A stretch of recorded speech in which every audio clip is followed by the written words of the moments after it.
14 lakh plus जो है या स्पीकर नेशनल असम्बली और सेनेट का जो चेयरमैन है वो तनख्वाह ले रहा है। मराहत अलग से हैं, उनको गाड़ियाँ मिली हुई हैं, उनको घर मिले हुए हैं, उनको बाकी प्रोटोकॉल हासिल हैं, स्टाफ है। तो आम आदमी के लिए आपने क्या किया? आम जो तनख्वाहदार है उसकी क्या आमदनी के अंदर इजाफा होगा? जो 25-30 हज़ार का मजदूर है उसका कैसे जो है वो गुजारा होगा? जो आपकी चीज़ें हैं, खाने पीने की शाह हैं, वो तो महंगी से महंगी तर होती जा रही है। पेट्रोल आप देख लें 149 पे था जब पाकिस्तान, लेकिन अब 253 पर है।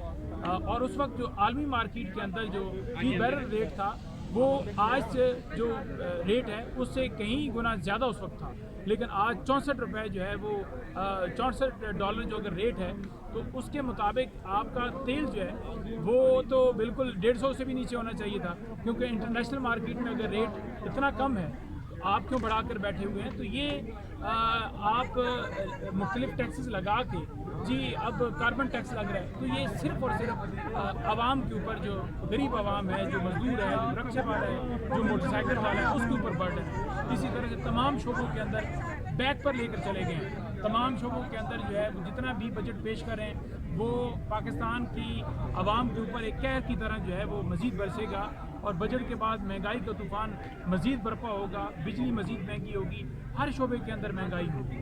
तो ये आवाम दोस्त तो हैं ही नहीं, क्योंकि ये दोस्त हैं सिर्फ अपनी जेब के, और इनका मकसद भी जब जेब ही है और आए भी इसी वजह से हैं कि ये अपनी करप्शन जो इन्होंने की है, जो मनी लॉन्ड्रिंग, जो पैसे बनाए हैं, उसको बिल्कुल क्लीन चिट दी जाए और मज़ीद ये कारोबार जो है वो आगे बढ़ाया जाए। तो उनका मकसद पाकिस्तान की आवाम नहीं हो सकता। इसीलिए हम कहते हैं कि पाकिस्तान की आवाम ने जिसको फैसला दिया है 8 फरवरी को, उसको तस्लीम किया जाए, ताकि वो पाकिस्तान की आवाम के मुताबिक फैसला करे।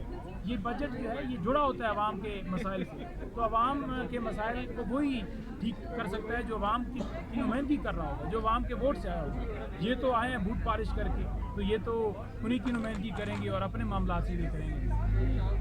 Thank you. की 1 साल की ग्रोथ 6.1% थी, हमारा जो आखिरी 2021-22 था, और इनके 3 सालों की ग्रोथ 4% से नहीं बढ़ी। ये ख़ानदानी चोर थे, 77 साल से हैं और आगे भी रहेंगे। अगर देखिए ये तकरीर मैं आपको हर बजट में दूंगी जब तक ये चोर यहाँ रहेंगे। टैक्सेस बढ़ेंगे, आवाम की कमर तोड़ेंगे, गुर्बत बढ़ाएंगे। याद रखें, जब तक ड्राइवर का बेटा ड्राइवर, माली का बेटा माली, बावर्ची का बेटा बावर्ची रहेगा तो ये पाकिस्तान गुलाम रहेगा।